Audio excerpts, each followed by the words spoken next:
Welcome to Teaching Truth. Arnold Palmer, arguably one of the greatest golfers in the history of the game and the winner of the 1961 Open Golf Championship at Royal Birkdale and 1962 at Royal Troon, was once invited to visit the King of Saudi Arabia. And after playing a round of golf with the King of Saudi Arabia, Arnold was asked by the King what gift he would like to take home with him. Being the gentleman of the game that he was, Arnold Palmer graciously declined, indicating that to have played golf with the King had been an honour in itself. The King, however, insisted, and so Arnold, out of respect for the King, asked him if he would be so kind as to give him a golf club to add to his collection. Flying home on the plane, he began to wonder what this golf club might look like. Would it be crafted out of solid gold, or would it be diamond studded? After all, what kind of a club does a king give as a gift? A few days after arriving home, a package, though not at all in the shape of a golf club, arrived in the post, bearing the seal of the King of Saudi Arabia. And on opening it, Arnold found not a golf club, but the title deeds to a 500-acre golf club. So it's clear that kings think differently than we do. So often we think golf club instead of thinking golf club. More often than not, a little bit like Arnold, we are blessed in ways way beyond what we can even ask or imagine, spiritually speaking. 7 chapters earlier to this exciting and gripping and challenging account of Peter walking on the water with Jesus, 7 chapters earlier we read of these words which Jesus spoke. If you then, though you are evil, know how to give good gifts to your children, how much more will your Father in heaven give good gifts to those who ask him? How much more? How much more will your Father in heaven give good gifts to those who ask him? We have a God of the immeasurably more, who does more than we can ask or imagine, spiritually speaking. And God, our King, wants to give good gifts to us, his children. God's reward is often way bigger than we can ask or imagine. But not getting out of the boat means that we can miss out on that reward. Not getting out of the boat means that we miss out on the reward and the blessing that God has in store for us.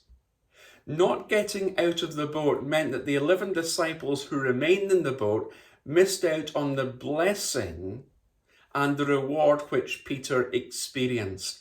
What was that blessing and that reward?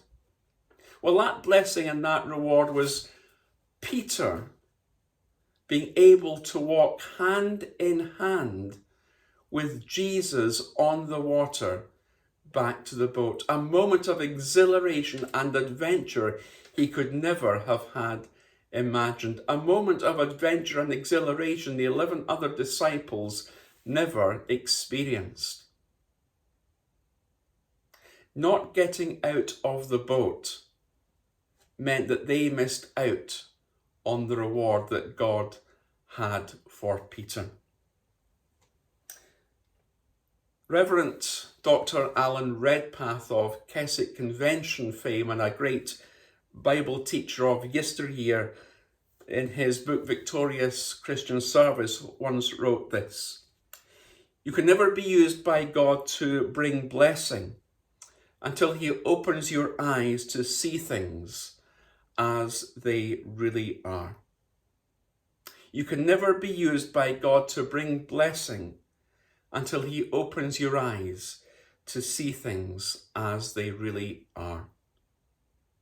And it was only as God and Jesus, as Peter began to sink and had to have that dependency on Jesus, as Jesus, as it were, opened Peter's spiritual eyes to see his condition, the fact that he was sinking, and actually that he needed Jesus. Only after that, as Peter's eyes, spiritually speaking, were open to see things as they really were in those moments, only after that Peter was then able to bring blessing. Blessing to others, because undoubtedly in the minutes, the hours, the days, the weeks and months, and potentially the years that followed that experience that Peter had of walking on the water with Jesus, he would have told his friends and many others about that morning in the storm when he put his foot over the side of the boat and walked on the water towards Jesus. That adventure that he engaged, and that reward which he then experienced of walking with Jesus,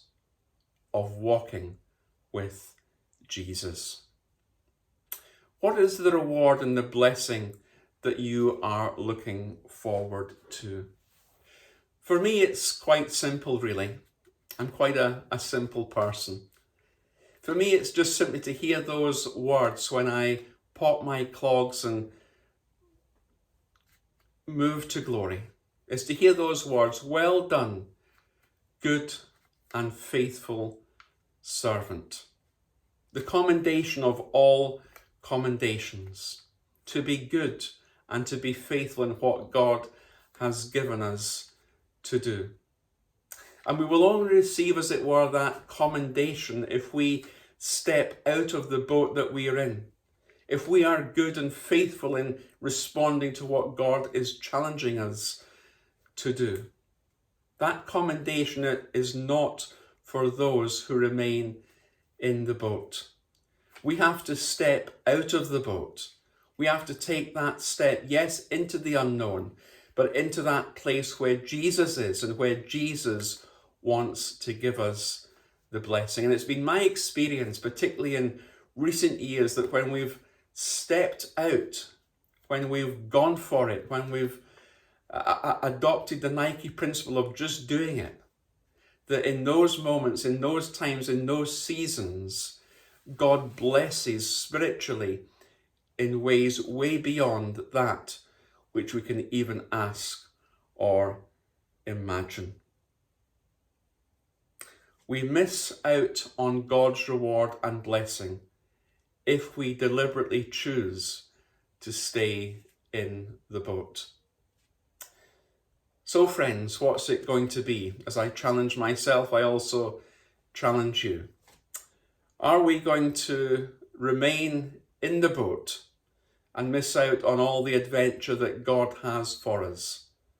Or are we, like Peter, willing to take that first step, that step out of the boat? Because by getting out of the boat, we will discover and experience God's reward. God, says the Bible, is no man's debtor. God did not let Peter down. Jesus held Peter's hand in that situation. And God will not let us down. Jesus, as it were, holds our hand. He is our reward, and he will bless us, spiritually speaking, in ways way beyond what we can even ask or imagine. Not getting out of the boat means we'll miss out on God's reward. Let's take the opportunity to step out of the boat, to receive the blessing and then be people who will bless others. God bless you.